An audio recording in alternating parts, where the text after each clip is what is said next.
and overlaps. Maybe you're just a future seer. We're going to find out here. But let's get into it right away, guys. Sean Stone is the son of the famous writer, director, producer Oliver Stone. He himself has spent a lot of time in film, starting with his childhood and stuff. And what I want to get from you, Sean, is just maybe a little bit of background on you so that people can understand the context, because we're going to dig into some really serious issues here. And I want people to feel comfortable that you're credible and that you've done the work and that we're not just talking out of our ass here, because some of these subjects are going to be kind of crazy. So, Sean, just a quick introduction. Where are you, first of all? It looks beautiful. It's gorgeous. I'm in my basement. You're sitting outside with sunshine, man. How's things going, dude? Tell us a little bit. Finally, the sun broke. I'm in Santa Barbara. It's been a gloomy few months here. It's just constant May gloom turns to June gloom. So finally getting the sun. Awesome. And so what are you doing? Like, who are you, Sean Stone? Let's start with that, man. Who are you? What do you do? Why are you here? What is complicated? I'm here to fight the psycho-spiritual war, to awaken humans to their galactic potential. I'm doing a documentary at the moment. It's a docu-series called Best Kept Secret. And Robert David Steele, who you may know, former CIA guy, I've interviewed in the past on my shows Buzzsaw and Watching the Hawks on RT. I've been in touch with him. He basically commissioned this documentary, and we got some great sponsors behind it. So it's telling the story that I've wanted to tell for a long time with the interview program I used to do. I mentioned Buzzsaw. This documentary goes into the child trafficking, pedophilia, but based in the Epstein case, the Franklin scandal, the real the Dutroux case in Belgium, the things that we really can prove, and then starts to connect some dots for people to go to the bigger picture, because that's where I look for patterns. I look at as a history major at college, as just a sort of a traveler of the world. That's like I get to see from the big to the small.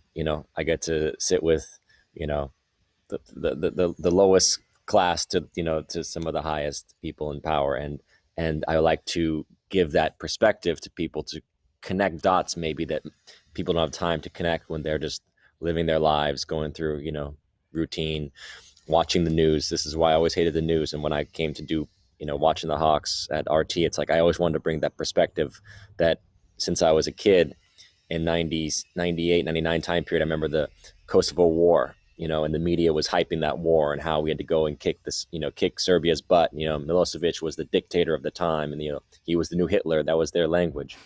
And you start to study a little bit of the history, and you start to realize, it's not that simple. That conflict is, it's pretty it's pretty deep rooted as far as the CIA and the Western intelligence agenda to break up Yugoslavia at the end of the Cold War, and how we're back in the Kosovo Liberation Army, which is running heroin, literally from the Afghan region, running the heroin through Kosovo at the time, and you're understanding, okay, there's more to this than what the media is selling you on. And so since that point, I've always just been interested to look at the history, to give context to people, to understand a situation beyond the headlines. Right.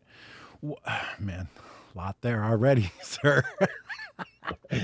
Okay, let's start with this. What do you say? You said that you mentioned the quote regular person, and that's somebody that we talk about quite a bit on this show, because my job literally is to spend all day trying to make sense of the world. I talk to experts from every field all around the world on every different subject. I dig into their stuff. I got a team of 500 guys who spend all day researching and trying to make sense of the world. What do you say to the regular folks working 50 hours a week, probably both of them, husband and the wife? They got 3 kids. They got little league practice. They got soccer practice. They're trying to hustle, put a meal on the table. What do you say to them, knowing that we live in this completely polluted information space where if you let the wrong narrative control your brain, it could literally lead you right off a cliff? What do you say to folks like that? Oh, I don't. I just have a conversation based on whatever, it's like, you got to be almost like Socrates in a way of just questioning, it's like, okay, let's start with your assumption. Okay. And let's look at it, and let's start to delve a little deeper and, bring up evidence. The problem nowadays is that, and I saw this coming a little bit, not just myself, others did too, but it's the breakdown of objective reality. And that's ultimately for a positive thing. I don't believe in objective reality. I believe in subjective reality, because ultimately no one can have my experience of reality. That's fine. That's beautiful. No one should have my exact experience of reality, right? It's my consciousness. That's all I can experience. Okay. I can't experience anyone else's consciousness. So all I can do really is to say, to impart some awareness that I may have, and to see if we can agree upon certain things. So objective reality, relative reality. So you don't think that there's like a unified singular answer to what's inside that room over there? Or how do you mean the difference in realities? I think this is very important. It's because it's infinite. The problem is with objective realities, it's infinite. Because if you talk about a fact, it's always in relationship to something, right? You talk about like, oh, someone's 6 feet 2 inches or whatever. Okay, well, that's a relative term, right? Feet is a relative measurement, right? Size can appear large because 6 feet 2 can appear large to a modern day human, but if we're talking about from an ant's perspective, it's like, well, that's beyond large. An ant can't even see us. An ant can only see really two-dimensionally, right? If we don't really understand how an ant perceives the world, we don't really understand how a bat hears the world, right? It's like we can approximately understand, but consciousness is integrally connected to your physical experience of this reality, and how conscious and aware you are at any moment. So when we talk about what's the details of this room, how precise do you want to get? What kind of coordinates? Because once you start getting to the subatomic level, you can't even measure the coordinates anymore. It starts to break down. You start to measure the speed, you lose you lose the location. You start to measure the location, you lose the velocity. You see, it's like you can't, you cannot absolutely know this so-called objective reality. And that's the beauty of it. That's why spirituality to me is such an important thing. And we can get into this later, because ultimately this universe is not about us objectively, concretely knowing. It's about us growing in consciousness and awareness and understanding.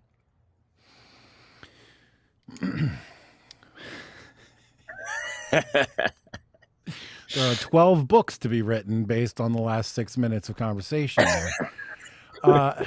So my first thought is like, what do you say to a guy like your dad, who seemed like an indefatigable fact seeker of truth and knowledge? Do you say, hey, hold up, Pops, not really a final destination here?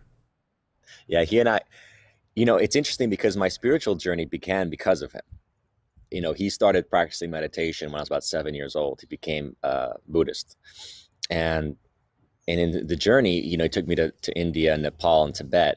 And he introduced me to the concept of the third eye, right? The third eye, which is this concept connecting to the pineal gland, but the ability to sort of discern beyond this dimension, we think begins, let's say, with that third eye awareness, right? That you start to see, not necessarily see fully, but like you start to intuit, right, through that third eye. So he introduced me to that. He has been a spiritual seeker. It's just that, in a way, because of his career and his journey, has taken him to a very to concretize, right, the notions of success, the notions of monetary success, for example, right? And there are concrete things that we have to do in this reality, right? It's like, we brush our teeth, we sort out our mortgage, or rent, or purchasing a home, or whatever it may be, right? Paying for your food. There are transactions. There is a concrete material reality. I don't deny that, but for me, it's only a gauge. The material reality, matter, right, coming from matter, matrix, right? Really, matrix is matter. That is only a gauge of our living in the world, in our spiritual being in the world. So when we recognize that behind the matter, there is a spirit, there's a living being, right? Behind this flesh and bone, there's something that's living, that's breathing, that's alive, that we cannot understand how it got here. That divine spark that comes through us, that gives us this ability to be in the world. I believe we have to work to become more in tune with that consciousness, which transcends the physical reality, and not just stop at the level of, I can't explain it any further. It's like, well, the logical mind may not be able to, but intuitively we start to get hits. And that's what creativity is all about, right? That's why the creators and the Imagineers of reality, they're the ones working with that, seeing beyond, as you said, future seers, right? You don't build a company just saying, well, it didn't work before. No one's ever done that before. You don't build a company that way. You imagineer it into existence. You dream something that is not here in the moment, and you see it coming into existence, even if it takes centuries. Modern day New York was built over centuries, multiple centuries. Many modern cities are built over centuries. So it takes that imagination, the creative impulse behind the matter to form the matter, right?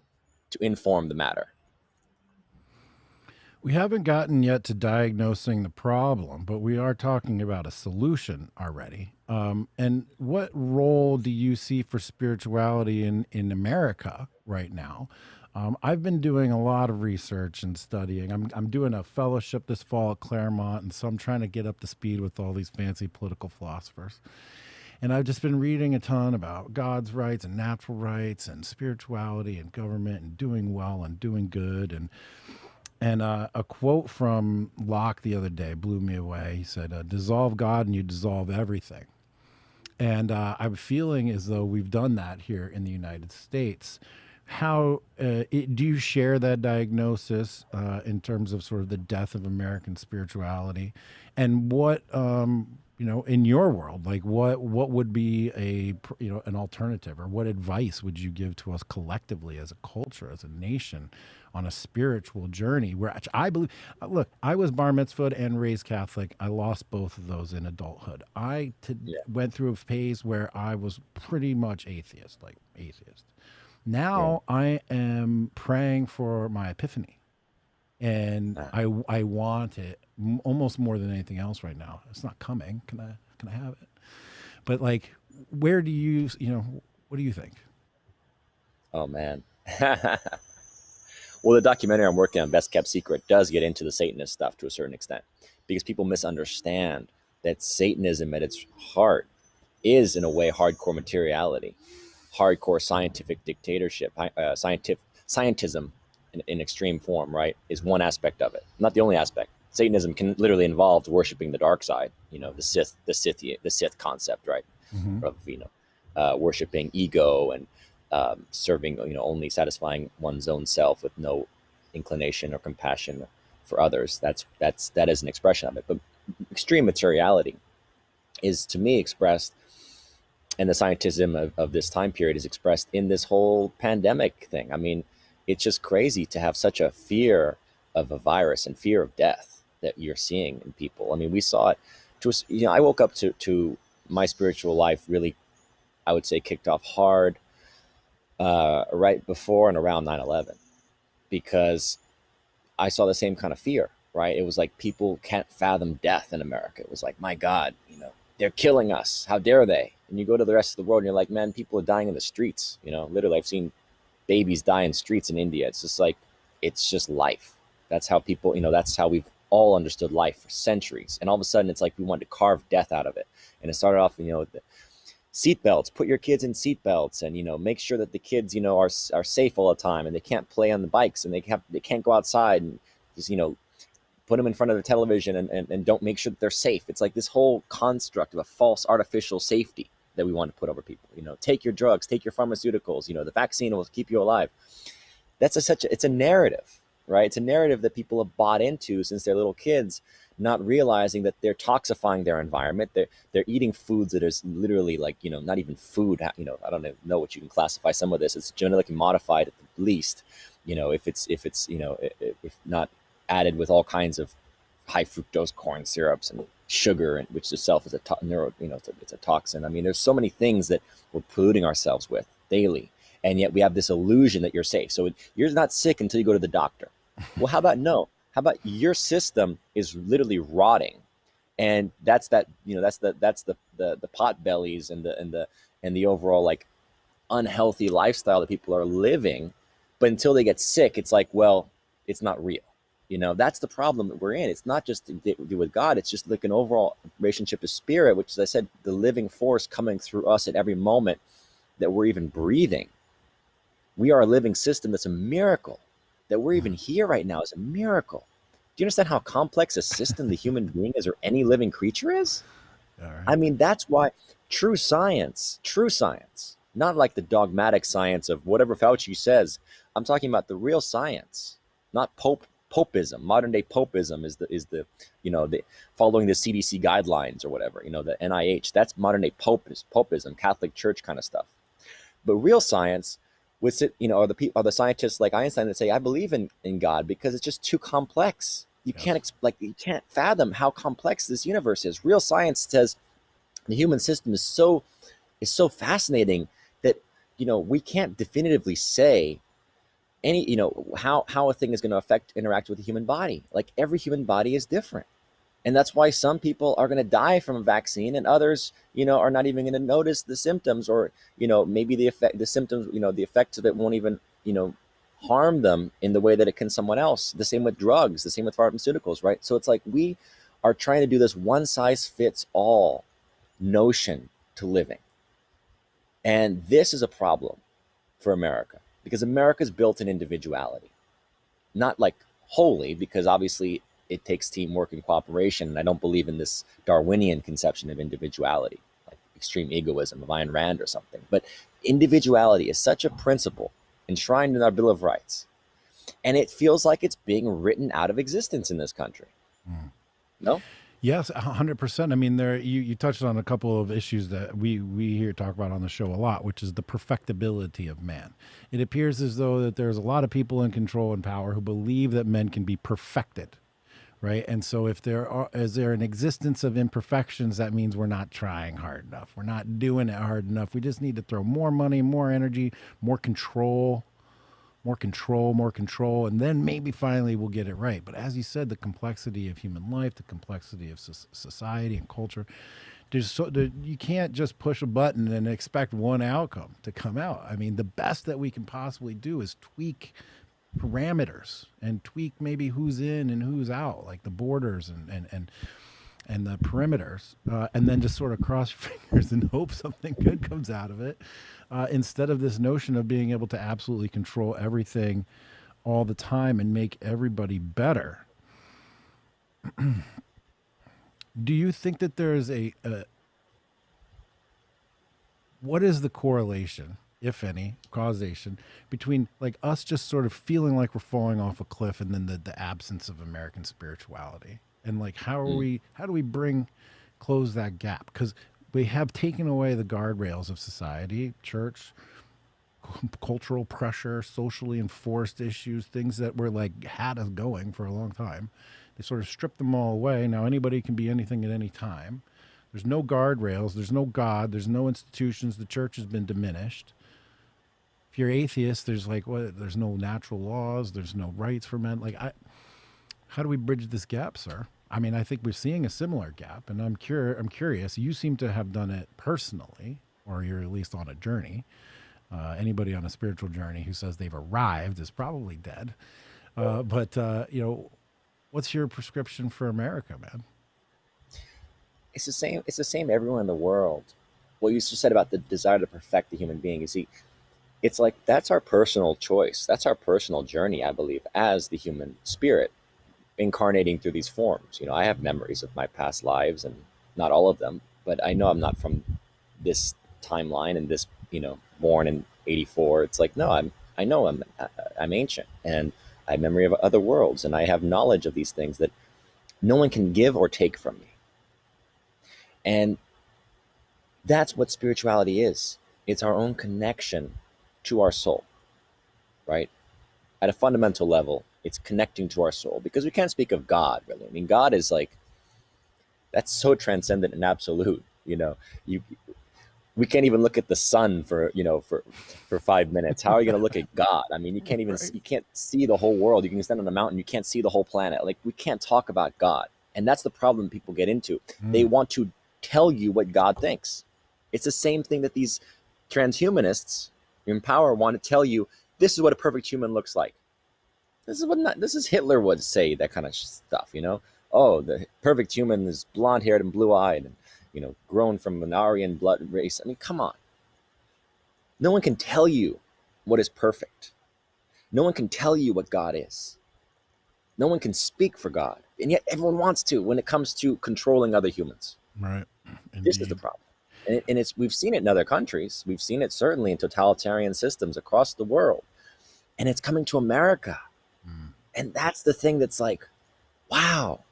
And you so-called spiritual people are some of the worst offenders. You know, the ones that are doing ayahuasca and going to Burning Man. I'm gonna go get the vaccine. I want to be safe. I'm scared. You're spiritual. You're really scared You're really scared that anything is going to take you out of this existence before it's your time. Man, if it's your time, a coconut's going to fall out of the sky and hit you in the head. Come on. Right. Right. I'm just like, this is just, you're a spiritual being. You have faith and trust in your purpose, in your connection to creation. What are you so scared about? So what, you need someone to tell you that you can, that you can operate now freely and be a safe person, because you're safe because you've been taking a vaccine or whatever it may be. This is giving away power. This is waiting for the authority. And as I said before, scientific dictatorship. In other countries, it's, religious dictatorship or, statism, absolute control from the state. So now it's what? Scientific dictatorship. Science is going to tell me what, when I'm okay, when I'm perfect. Right. No. Now they're going to tell us when my kids are good enough to hang out with other kids, right? Like my ex-wife and I are having a discussion over whether or not our children should get vaccinated.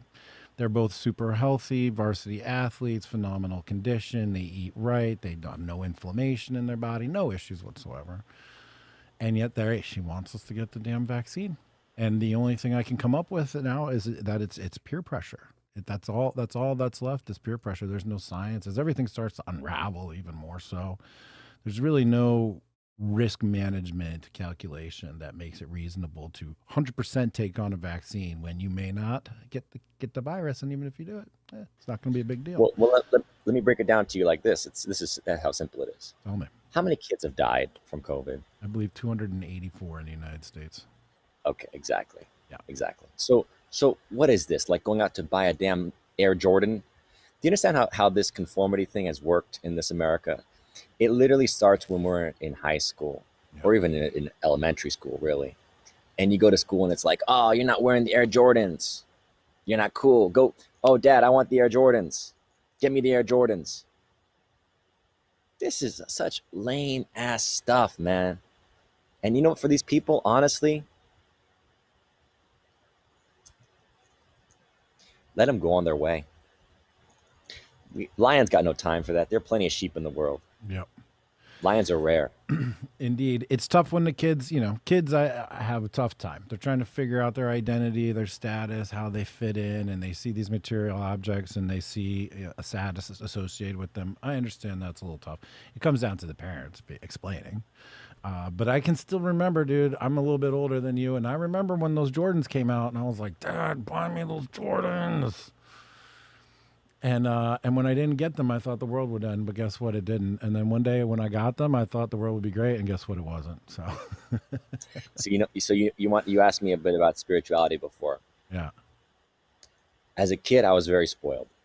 I would say, till about 12, 13 years old, it's like whatever I wanted, I got. And I mean, it wasn't like big stuff. We're just talking like toys. Like I was a big G.I. Joe and Star Wars kid. I collected all the Star Wars memorabilia, like the antiques, the 70, 70, 78, 79, 80, those toys that came out. I love them. So I was spoiled on that. I went to India, and man, it's like, I always said, this is the biggest, what kids in America need is just to get reality checks, to see like what real poverty looks like, to understand what it is to just be content with this, with presence, which is being here, with being able to be alive, and then being able to create something. Because if you're dependent on material, as we know, you're never satisfied.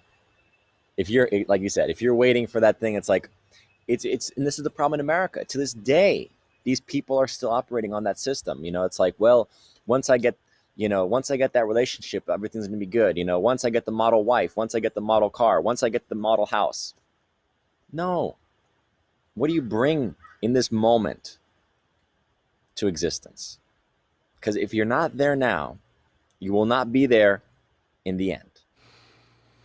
And this is the point, that we have to come into some awareness of self, body, soul, to actually move forward. in this paradigm. Otherwise, I believe the transhumanists will check humans out. This mRNA vaccine is only the beginning. It's only the beginning of a whole strategy of moving humans into a more controllable state. And those that are saying, yeah, sign me up today, in 10 years, they may not be human in any capacity that they thought they were. But they've already surrendered their soul because of this notion of conformity. Because soul doesn't thrive with conformity. Soul doesn't operate that way. Soul has to be a uniquely identifiable thing to you, to your essence. If my essence is basically saying, I'm going to follow what you're doing, it's inauthentic.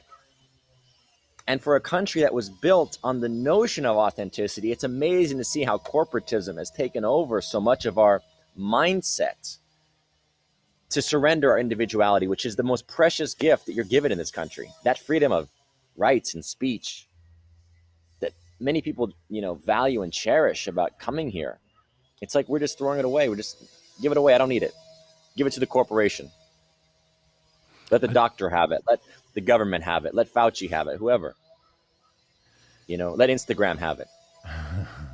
I told you that I'm on my own spiritual journey. And one of the things that I like to do to help other people pre-epiphany and without God in particular or specifically, you said get into yourself, right? Get into your body. Man, I preach lifting weights. Gotta lift weights, gotta exercise, gotta be fit, gotta be outside, gotta be in the sun, gotta breathe the air, gotta hear the birds. It sounds so trite. It sounds so simple. But when you actually do it consistently, it can completely change your life and open up your tools of perception to see the world, yourself, your place in the world in a completely different way. Squatting, guys, to me, squatting is the beginning of a spiritual journey that will take you closer to God and to this nation and to where we need to go. Saving the world starts in the squat rack is one of my pithy little lines, but it's true. And it's just a stack. And I'm waiting for that other bit for me. But I think I'm going to just start doing it, and then maybe it will come. And I'm not looking for any great answer. What I'm looking for, interestingly, is, yes, preserve my individuality, but at the same time, commit to something greater than myself, right? Because you talk about getting into yourself. Yes, important. But then also, you got to get back out of yourself. You got to get back out of yourself, too. How do you make sure that you get out of yourself on a daily basis?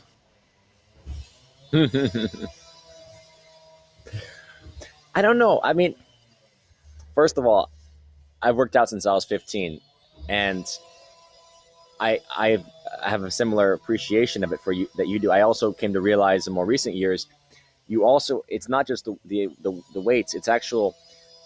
This is why people talk about yoga, but most importantly, breath work. See, breathing. Mm-hmm. You can literally do like breathing techniques just and actually affect the body and actually go into even more profound states without even moving.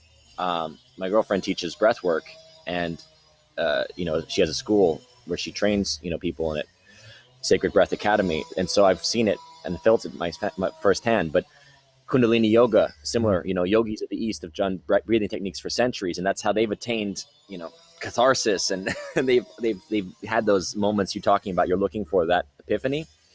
Just doing breathing techniques alone can literally transform, or song, chant can transform, because you shift the brain patterning, right? The brain functionality, and when you start to shift the brain, it's like, whoo! All of a sudden you open to that reality that's outside of us, but we're stuck. Our brain, as we know, what drugs do is that they actually slow a lot of brain activity so that we can actually access that which is already there, but our brain is inhibiting it because we've been patterned and conditioned since little kids to look around and go, again, physical reality, concrete, computer, chair, tree. It's like we're trying to interface with patterns here. We got to break the patterns occasionally. We got to get out of that pattern to allow the revolution in consciousness and awareness. So how do I get out of myself? Well, I mean, I do my morning meditations. I do my, some kind of breathing techniques, most days. Oftentimes going to the gym or at least getting out into nature, is a great way of doing that. And then more importantly, I always feel like I'm on a mission. So it's a personal experience being on a mission, but oftentimes it's in conjunction with other people, right? That's the beautiful thing about creative endeavors. It's rarely your own, even when it starts as your own. Writing being probably the thing that is most alone, as a writer. It's like you start alone, but if you want to get that thing made, it's never fully alone. Definitely not. And then by the end of it, when you share it, now you're not alone. You're exposed. You're naked. Exactly, man. I remember I wrote my first book, and it was many, many nights in the basement, many, many early mornings at the kitchen table before anybody woke up. It's a very solitary experience. But then all of a sudden it's a team all of a sudden it's a team project, and then your insides are turned out and sent out to the universe, and you're definitely not alone in those cases. You've written books, you've directed documentaries, you've starred in movies, you've seen incredible movies get made firsthand on the ground. Let's transition a little bit now into some of your work, which is why we got connected in the first place. We have a mutual friend, and he's like, "You got to talk to Sean, got to talk to Sean." And I was like, "What are we going to talk about?" And he's like, "Well, how about New World Order? This is something that you've been working on, thinking about, talking about for many, many, many years. You did your college, like final college research on this notion of the New World Order. You've written a book about it. There was like another book I saw. Can you give us a little bit of summary on that work there? Because I want to lead this into the movie Singularity and just talk about how creepy that whole thing was. And did you really come back from the future to write this?" So the question is basically, how did New World Order come Yeah, about? yeah. And what is the thesis, and what's the argument that you make there? Sure. So I was at college and I had to do a senior thesis for my degree, and I was really interested because I had learned that this character, William Mandel Elliott, was a professor at Harvard for like 40 years, and he was sort of the professor emeritus of politics, trained thousands of kids. And I had understood at that point, see, conspiracies and the worldview that's given to you in college, it's very much imparted through the lens of your professors, right? So it's not just like, oh, you go to a good college, you get a good education. Well, what does that mean? That means that you get trained by certain people. And those people are oftentimes in a certain ideological lineage themselves. So Eliot trained Kissinger. He taught Brzezinski. He trained Sam Huntington. I mean, these guys are like some of the major figures of American foreign policy, right? And I was really interested in that. So I'm like, let me find out who this guy Eliot is. And I started researching that Eliot was trained by the British roundtable groups, basically. And the British roundtable groups were a legacy of Cecil Rhodes, who was this great imperialist of Africa. He conquered, basically conquered South Africa and Rhodesia, and created the gold mines that gave us is it Anglo-American gold? But essentially, a lot of these major gold industries that are still around today, and also De Beers diamonds, came out of basically his mines. So, he's this towering figure of British colonialism, and his legacy was he wanted to reincorporate America into the British Empire. Now, for people that think that's wild, just think about this. That Steele dossier against Trump was a British intelligence operation run against Trump. The British have continuously had a much greater influence over American policy than most people have understood. They've called it the special relationship. When we went to war in the first Gulf War, and then Bush Sr. got knighted, and I think Powell and some of his other cohorts got knighted for their service, it was service to the crown, because Iraq was a British colony before. Okay? The British were the ones that carved Kuwait into existence. They drew the map of the Middle East. So the British Empire is still alive in the form of the Commonwealth, and they very much have a financial power in the world. The city of London is still the major financial center. People that know about the real nature of finance and money understand how much influence and power is centered in the city of London. And I didn't go into that specifically. I went more into the nature of Eliot as the mentor of Kissinger, and this whole British paradigm that was being brought in. In fact, the First World War, I'll give it to you like this. The First World War was the most pointless war for the American people to have been engaged in. The First World War had nothing to do with America. They said it was because the Germans were sinking our ships. They had a boat, the Lusitania, that had weapons on it that we put civilians on, and we were sending the weapons to England, and the Germans sunk it. And then we said, "Oh my God, they killed our civilians."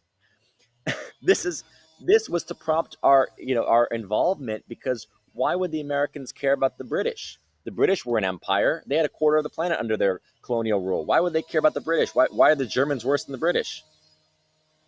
There was no reason except that we had financial stake. JP Morgan was originally a British bank. So it's like, we have to understand the British have a tremendous hold. That's why every president until Trump went and bowed to the Queen. Prince Andrew and Epstein. I mean, it's like the relationship to the British, and the fact that we still celebrate them and still care about their weddings and their royalty, and the fact that we let one of their royals say that the free speech is a stupid idea. The fact that the Americans are allowing this to happen is just, we've gone a long way since the revolution. I think the founding fathers would be very disappointed in us. So I wanted to explore how the British have basically maintained their role in influencing American policy. And Kissinger even admitted it. He said, "Oh yeah, all my policy I run through the Foreign Office of the British Foreign Office. I run through with them before I go to my own department," when he was head of state. So yeah, that's what this was about. All these claims that Sean's making, they're all cited in the book. You guys should definitely get it. New World Order, Sean Stone. Huge amount of citations and references and footnotes out the yin yang. When you're making claims like this and you want to be taken seriously, and you grow up in a household where people take fact checking and information and research very seriously, you're going to put out a serious product. Now, what do you know about the Great Reset? Is this related in some way? All I know about the Great Reset, and I haven't studied it enough, is that Klaus Schwab, who's sort of the head of Davos, World Economic Forum, and himself trained by Kissinger. So he's in that lineage of New World Order fanatics. And when they say New World Order, what that really refers to is global government, by the way. That's what the agenda was. The British Empire's agenda was first turned into a commonwealth to make it more benevolent. On the surface, we're a commonwealth, we're not an empire anymore. And then basically bring America back into its sphere, and ultimately move towards world government, which is centralized finance, one world banking, currency, governmental structures, legal structures, that kind of thing. So we're moving in that direction, right? I mean, the whole thing about like Bitcoin literally could be that, especially as the major, banks and whatnot start to adopt Bitcoin. Like Bitcoin could be essentially that kind of world currency that they're aiming towards, and the increasingly controlled governmental systems. I mean, you think about how the influence of things like the World Health Organization and all these different treaties and alliances have grown over the years. I mean, Trump did his best in a way to pull us out of these kind of things, the Paris Accords, that kind of thing, because it's like you don't want to be buried. You don't want to bury your nation in these international agreements and treaties, because essentially you're disempowering what the nation of America was built upon, which was the people. The further we get from government, the more powerless we become, right? The whole point of America was supposed to be all power not given to the federal government was reserved for the states and to the people. So everything about world government is to take power further away from the people, to take it further out of your reaches, to put it farther away from you where you can't influence it as much. And then you start to entangle your country into these alliances and agreements and accords. And next thing you know, you're sending money, as Trump rightly pointed out, to all these different countries, and to NATO and this and that and the other. And you're like, well, for what though? It's like, for what benefit to the American people? So they buy their guns. So Turkey buys their guns from us instead of from Russia.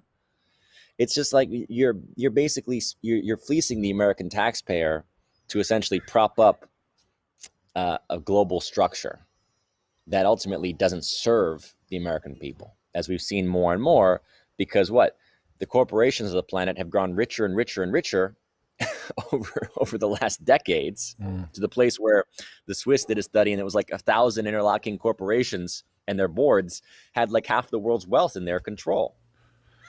And then Meanwhile, in America, the middle class, it's like who most companies with 10 or less employees are employing most people in this country. We're Hmm. supposed to be a middle class country, but they fleece them, and then Bezos and guys like this don't pay taxes.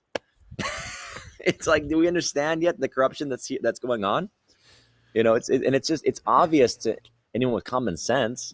But then I just don't understand why people with common sense then turn around and go, well, I'm voting for Biden. It's like you're feeding that system. Yeah. Don't you understand who the politicians serve? No, When they you don't. send People max don't them, understand. no, No, people don't understand. it's basic. It's just like it's like ABC. I don't know. You know, I have I have a problem sometimes where when I'm talking to people, I forget that not everything that's in my head is in their head. And so like I jump all the way down to the conclusion without giving all of the background story. That happens to me quite a bit. And I'm not as cynical as I would like to think sometimes. I'm still an optimist at times. And when I talk to people, I still feel like if they just gave me an hour, I could convince them. But it's just that doesn't work. And in fact, in my experience, what is required is a serious personal trauma of some kind, right? Because these are ego attachments. These beliefs are ego attachments, and they need to they're attached via their ego to these beliefs. It's part of their identity. How does one just toss aside their identity and pick up a new one without a trauma? I mean, have you seen anybody wake up without being hit over the head by a steel pipe? Yes, but it's gradual, Mm. and there's a few things to say on that. I've given up on trying to convince anybody. It's like I literally just go to that place of like, go on your way. As I said, go with God, be at peace. I find that it's interesting in my life how I mentioned Buzzsaw earlier. I used to do the show Buzzsaw for the Lip TV on YouTube and then on Gaia, and we'd interview people on all these different topics, and just talking about things that now it's like it's there. The New World Order.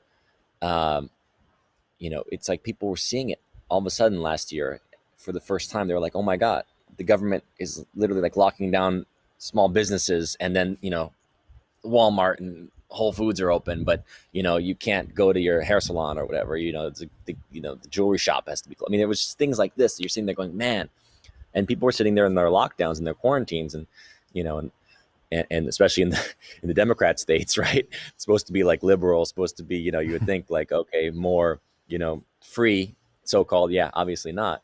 And they're sitting there going, like, on their computers and like, what the heck is really going on here? And then it's like pandemic comes out, and all of a sudden, oh, pandemic, that's a conspiracy. And then meanwhile, like, a year later, it's like, oh shoot, wow, Fauci was trying to cover up the whole relationship to the Wuhan lab, and that this could easily have been a virus coming out of that lab. That actually makes sense. Well, that's what pandemic said a year ago, and you call it a conspiracy theory because you didn't want to deal with reality. And so that's what I find is that people are confronted by reality, and in the course of reality, you either start to say, okay, something doesn't make sense here. The narrative that I was given doesn't make sense, and that's where people wake up, or they go, I don't want to deal with it. I'm just going to conform. And this goes back to conformity. This is what we were talking about earlier. Conformity is the easy way through anything Do you because think? it's hard to stand on your own and be like, I'm the individual. I'm thinking for myself. You go to movies. In the old days, you go to movies, right? And it's like your friends are all like, oh, that was a good movie. And you're like, I didn't like it. You're the only person. Oh, what's wrong with you? You're crazy. You're stupid. You don't know what you're talking about. It's like everything in our life is built around this stupid notion of conformity. I don't get Yeah. Well, it. No.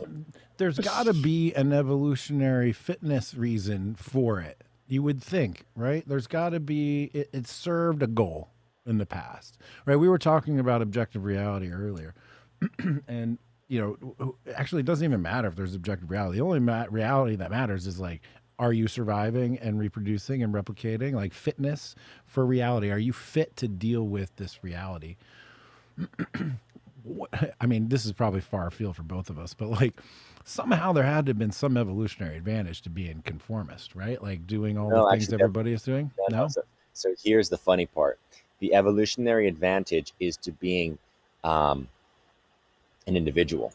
That's why it's more rare. Mm. in the sense of like what I'm trying to say is I don't believe in Darwinian conception of evolution. I believe in a co-creative conscious evolution, more like what Rupert Sheldrake discusses in his work. The universe is alive. It's cooperating with us in a sense of, it's moving evolution in a way that it wants, right? That's why you don't have this whole like random selection concept that's just like it's just random. It's like, no, it's not random. There is a destiny, a design I see behind it. And so when you look at conformity works as far as keeping most people in positions of, okay, if you really break it down from Break my it down. perspective, Break it down. humans were, the modern form of human was designed as a slave species. Okay. Human history is slavery. It is a fact. Look across the planet. It has been empires that have ruled the planet for thousands of years. Like since recorded time, it's basically been empires and masses of serfs or slaves. Okay. They don't have any history. They don't have any written record of their lives, right? Their names, anything like this. And so if you look at the modern human as a slave species, then conformity would fit into that um, genetic disposition. Mm-hmm. And so in our DNA, many of us are actually being confronted now with the need to step out and to evolve beyond the ancestral trauma pattern, because trauma and memory continues in DNA. I mean, we've already seen it in studies that can at least be 7 generations, if not longer. So the trauma and wounding of the past is in our DNA. A lot of traumatized ancestors who were essentially they were forgotten, they were not considered. And so this conformity is very much in the human DNA, but it's not for evolution. Again, it's not for adaptation purposes. It's not for purposes of it's for purposes of survival. Yes, conformity is good for survival, purely survival. But as far as like evolution goes, it's the individuality, as we've seen, that leads. That's why there could, in the sense of historically, it's like the leader, the king. These were the rare vaunted positions, right? The one that actually, the Spartacus, the one that leads the slave revolts. It's like you need that leader, the Christ figure. So this is more advantageous in a sense. It's more risky. If you're looking from a purely Darwinian sense, it's riskier, right? So it's less advantageous from that perspective of survival. But if you're looking at the actual evolution of a species, and this is where I come from, is more, I don't look at just survival. Survival's not enough on this planet. Any animal, it's like you're an animal if you're just surviving. No, we're here to thrive. We're here to be our fullest potential. So in that way, leadership, individuality is actually more advantageous. And that's why, as we know, even as men, sexually, we're more attractive to women when we take the risk, right? Women don't like the guy that's just a conformist, that just doesn't say anything. It's like they're attracted to the man that stands out, even if it oftentimes leads to dangerous or bad boy behavior. So we know that there is the advantage of the risk taker, of the individual, the leader. But again, because you're dealing with a humanity that has been enslaved for so long, that's the point that we're at now, is stepping into our power, stepping into our sense of, wait a minute, I don't have to be a slave anymore of a system or of a empire, of the mind. I can actually be my own person and think for myself. And this is what the new age actually really is. The age of Aquarius is a transition to a place of Piscean schools. Pisces is the fish. So the fish operate in schools. So it's very good for conformity and for learning.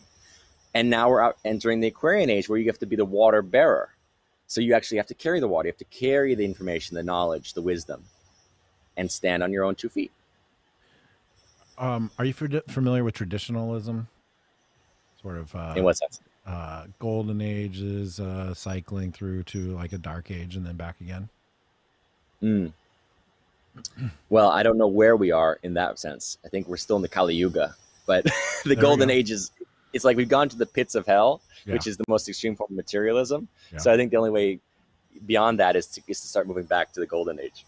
Yeah. Are you familiar with the phrase "a man above time"? No. No. Okay. We'll talk about that later. That's a good one. Man, you mentioned Cool. so many things I want to dig into real quick. Uh, Co-creative evolution. Guest choice. Please explain co-creative evolution, or how does one break free from ancestral trauma? Woo. Okay. So when I say co-creative evolution, I look at it as uh, it's like the Rupert Sheldrake morphogenetic field. It's like there's a field. I think some people have called it like Elan Vital. Essentially, it's like there's a consciousness field that transcends us, and we notice it in moments of synchronicity, right? Where it's like the universe is communicating to us, and we literally, it's like many people have gone through that in their awakening time periods. I certainly went through different times in my life where it's like I would just look and everything was, triple digits. It was like it was all synchronicity, right? As far as the numbers were concerned, you would say a name of somebody, I would literally get a phone call from them 5 minutes later, or we talk about an actor and we turn around that he was on a billboard. It's like the universe is conscious and responsive to my consciousness. That's what I mean by co-creative, in the sense that I see consciousness as oneness, right? But it's like an ocean that is so vast and so great that all that my consciousness can conceive is my part of the ocean. And even when I expand in my consciousness, I will never reach the totality of the ocean. So what co-creative would mean that there is an individual sense of consciousness, my individual perspective as an I, the fact that I can only see through these eyes, I can never see, we talked about earlier, objective reality from all infinite perspectives. So it's still an individual conception of consciousness, but in conjunction with a total consciousness that is the creation, God, source, whatever you want to call that. And we are, in a sense, merged, but I am not God. I don't have the audacity of some of these Satanists and others, that want to say I am God. Well, it's like, well, you are connected to that source presence. It works through you, but you are not the totality in you, in the concept of I. The I can never be the totality. It would have to surrender the I-ness to be the totality. People I've noticed that are successful life changers, world changers, even just successful businessmen, they generally talk about manifestation, right? Like you can take an idea in your brain and you can, through sheer force of will and I don't know, alignment with the powers of the universe, you can create reality based on some thought, some just notion that you had. Manifestation's real, isn't it? Magic. Yeah. Yeah, it's a form of magic. It's one of the principles of, we talked about creativity earlier, right? Is that at one level you have the thought form, but even you can manifest. Even it's simple. Like you can imagine a chair, and then you design that chair and you construct that chair. Now, will that chair ultimately be the full manifestation that you envision? This is something that I ran into, and I think many creators do, is that they find when you try to will something into existence, it's difficult to find that full power of manifestation that you were hoping for. So the nature of black magic, I would say, is when Aleister Crowley talks about thy, what is it? Do what thou wilt, do what thou will, do what you will. Mm-hmm. The problem with that is that, again, I talked about the I-ness. Well, there's an I-ness that has to be in flow with the universal necessity or creation, right? And when I-ness is in flow with that, it's like timing, right? You can swing the bat as hard as you want. If you're at the wrong moment, you're going to miss the ball completely, right? So it has to be in a flow with the universe's need for manifestation. So my point about manifestation is being, we can manifest many things. I don't say infinitely, because at one level you can work your will in a black magic sense to try to force things into existence, and this is where black magic oftentimes finds that it backfires or runs into walls or ends up in contracts with dark forces that basically say, oh, I gave you this, now you owe me that. Faust, right? It's like, well, you want this, but I'm going to collect on your soul, your loved one, whatever it may be. So the nature of white magic would be not do what I want, but do what thou wilt, which is to, I'm sorry, not do what thou wilt. It would be thy will be done, which is Mm-hmm. to say the universal will be done. So if we can align my will with universal will, that's when things flow. And that's, I think, the place that we want to be, where we're not imposing our will. So if, it's like the ancients understood, when the student is ready, the teacher arrives, the master arrives. It's like when the master is not needed, he goes back into himself. He doesn't force his way in and say, I'm here, you're listening to me, I'm manifesting what I want. No, he says, the time is not ready for me. So I will maybe, focus on my inner work. I will go into myself. I will, reserve my energy for those that need me. As Christ said, don't throw your pearls before swine. This is mastery, is becoming more and more in tune, so that we can basically say, well, I'm here to manifest, but I'm not here to just manifest what based on, hey, I have an idea, I have a thought, I want to make this, I want to make that. No, I have to manifest. I work with manifestation in the context of timing, in the context of universal will, trusting always the universal design. And I think that's the point, that there is a danger to those that just talk about manifesting, because they oftentimes will use energy and expend energy in a darker manner or in a draining manner, or oftentimes use other people's energy in a way that doesn't necessarily, and it's like, you can't judge it in a sense. Everything is what it is. It's, we're not here to judge it, but ultimately we want to work towards is being more in tune with the universal harmony. Mm-hmm. Aligning yourself to the power of the universe can change your life. Mastery and creation are two values that we hold very dearly here with my guys in the Liminal Order. We stress this every day. Mastery, create, protect, provide, instruct. These are the energies that we're looking to tap into. And I know personally from my experience and from the experience of almost 600 guys, that when you get your values in alignment with your day-to-day actions and your mission, whew, watch out. It's like being floating across a frictionless surface. You're propelled.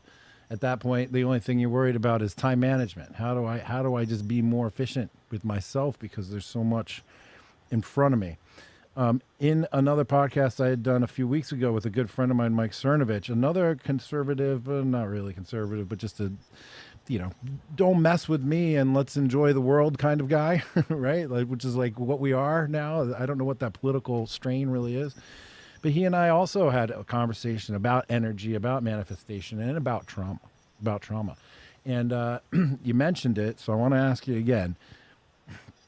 How do you break free from ancestral trauma? Can you? Should you? Talk to my girlfriend about that one. All right, I'll let you punt on that one. No problem about that. All right, the last thing I wanted to talk about was the short film that you did, Singularity. You want to talk us through it? When did you make this Singularity, this short film? So I made that in 2008. Oh my goodness. And it was sort of an idea that I ran with. I saw my dad's first short film was called Michael and Marie. It was his NYU short film back in the early 70s. And it was sort of an interesting take on Camus. Albert Camus wrote The Plague. Camus was most famous for The Stranger, as many people would know that book, existentialist. And he'd written this book called The Plague. And I think that inspired my dad's Michael and Marie, because it was sort of this weird little sci-fi love story with the backdrop of a third party who's sort of an intruder into this world. And it's a little bit of Orson Welles, The Third Man meets The Plague. So I liked that style, and I basically re-envisioned it because I saw where the surveillance state was going in 2008, right? It was clear that the smart technology, the whole surveillance apparatus was only getting more extreme. Cameras on every traffic light in every corner, monitoring humans' behavior. And I thought, well, what's the extreme evolution, as we know, as the singularity concept, where essentially the technology, the machine becomes the artificial intelligence, the machine becomes intelligent. And well, the concept of the short was, well, what happens when you have a so-called, plague, a virus or whatever that spreads, and the government then uses this excuse to institute a total surveillance system because then they're going to monitor and say, if you're infected, we're going to take you away, right? And the machines are basically an artificial intelligence that are deciding, based on your readings, whatever that may be, right? Mm-hmm. If you're sick. So, I mean, I saw this going in that direction. So that, last year to have these quarantine camps being proposed, and the idea of, if you're sick, you can go to a quarantine camp, and, the idea of monitoring, COVID implants or whatever, they're going to do COVID monitoring chips. I've heard you can test if it'll tell you if you're sick with COVID. I mean, it's such an excuse. People don't see that. They don't see. I don't know. I always look to the future.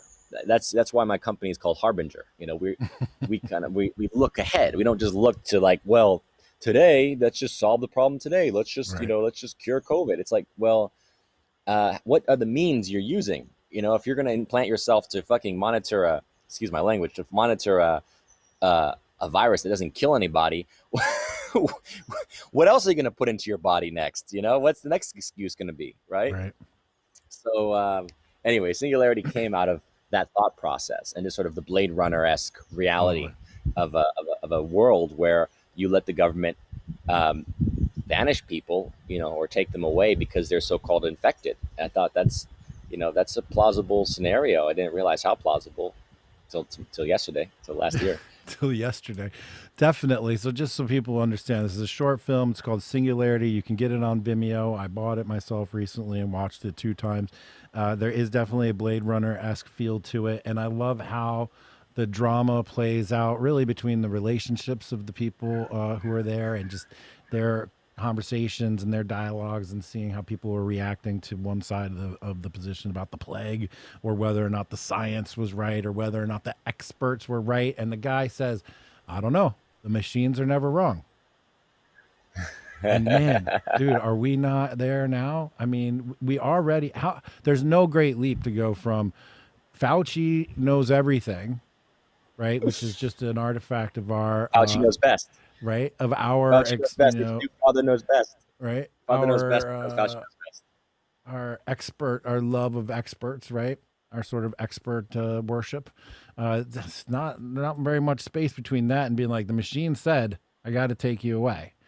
And it's kind of scary when you think that this was made 13 years ago and people have been looking at this, and here we are. It is a disease that doesn't kill most people, and yet people are signing up for this experimental thing, which I just don't understand. And people, don't get me wrong, I got all the rest of the vaxes. So do my kids. This one in particular giving me the major heebie-jeebies. And that is because we are, correct me if I'm wrong, what do you think? I think I saw you use this phrase in one of your books, techno-fascism, techno-corporate fascist state.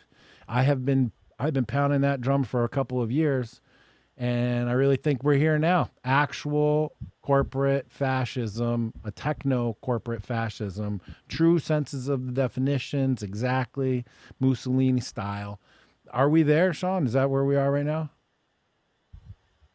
They're trying, but to me, it's like the only way to wake people up is the more extreme they go. The more extreme they get, the more it creates a backlash for them. So would you then advise folks who are interested in seeing the techno corporate fascist state come apart to accelerate things, to guide them on their way, to some people say throw sand in the gears? No, I just think we need to create our own systems. It's like create our own platforms. Get our we got to just it forces creativity, right? Necessity forces creativity. Necessity is the mother. What is it? Mother of invention. All creation, yeah. It forces us to do our own platforms, to create our own societies. If nothing else, I keep saying this thing, this New World Order thing. It's like the more power they give themselves, right? And it's like the more the corporations are empowered and the big government's empowered, and they want to steal the elections. It's like, well, let's bring the power back to the county levels. Let's go back to the state levels. Let's go to states that are free. Let's find people that think like us, that are free.